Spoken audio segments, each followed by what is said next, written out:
नमः शिवाय। यह है ईश्वर की लीला, जहाँ हर कथा, हर श्लोक और हर दिव्य प्रसंग आपको ले जाएगा भगवान की अनंत लीलाओं की ओर। कभी शिव का ध्यान, कभी कृष्ण की बांसुरी, कभी राम का मर्यादा पुरुषोत्तम रूप, तो कभी माँ दुर्गा का अद्वितीय बल। आइए इस आध्यात्मिक यात्रा में हमारे साथ जुड़े और सुने ईश्वर की लीला। क्या आप जानते हैं कि एक समय ऐसा भी आया था जब देवता संकट में पड़ गए और पूरा ब्रह्मांड अंधकार में डूब गया? और उस समय स्वयं श्री हनुमान ने एक भूला हुआ रहस्य उजागर किया, जिसने सबके जीवन को बचाया। आइए चलते हैं उस अद्भुत कथा की ओर। स्वर्गलोक पर घने बादल छा गए। सूर्य अपनी किरणें नहीं फैला रहा था। चंद्रमा भी मध्यम पड़ गया। महर्षि, मुनि, देवता सभी भयभीत थे। देवताओं ने आर्त स्वर में कहा, हे प्रभु, यदि यह अंधकार दूर न हुआ तो समस्त सृष्टि का विनाश निश्चित है। तभी नारद मुनि प्रकट हुए।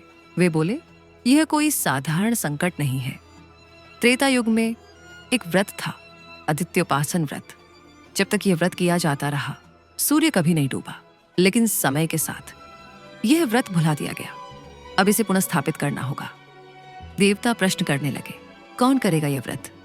नारद मुस्कुराए, केवल वही जो निस्वार्थ, निर्भय और पराक्रमी है, स्वयं अंजनी पुत्र श्री हनुमान।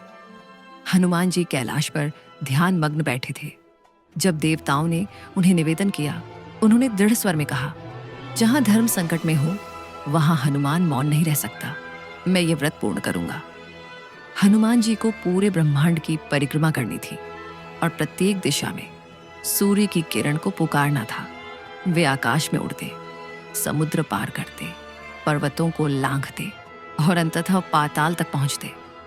लेकिन हर दिशा में राक्षस उन्हें रोकते। हनुमान ने अपनी गदा से दैत्यों को चूर चूर कर दिया और आगे बढ़ते गए। जब वे उत्तर दिशा पहुंचे तो एक विशाल नाग ने सूर्य की किरण को अपने फनों में कैद कर रखा था। हनुमान ने गर्जना की, छोड़ दे दुष्ट, ये प्रकाश किसी एक का नहीं, पूरे ब्रह्मांड का है। और उन्होंने अपनी पूंछ से ऐसा प्रहार किया कि नाग चूर हो गया। सूर्य की किरण मुक्त होकर पुनः चमक उठी। हनुमान ने सभी दिशाओं से प्रकाश लाकर एक यज्ञ कुंड में स्थापित किया।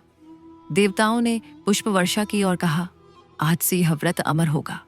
और हनुमान, तुम्हें संकट मोचन क्यों कहा जाता है, यह जग ने देख लिया। हे श्रोताओं, यही है वह भूली हुई कथा।